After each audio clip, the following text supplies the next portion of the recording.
Hey guys, today I'm going to tell you how to fix Windows Hibernate option is not showing in Windows 11 or 10.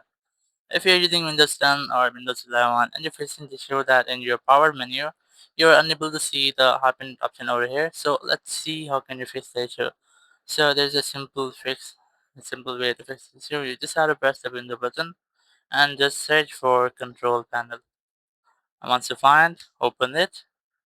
Once you are in control panel in view by section, you have selected large icons. You have to make sure that you have selected category here. Just select large icons and then click on power options here.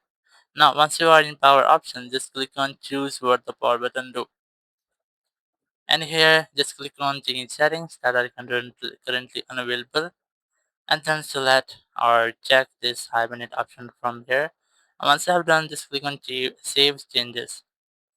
Now just go back and retry to access your power menu, and this time you might get the hibernate option over here. So in this way you can easily fix if your hibernate option is not showing in your power menu and you will understand or examine. Thank you very much for watching the video. Until next video, bye bye.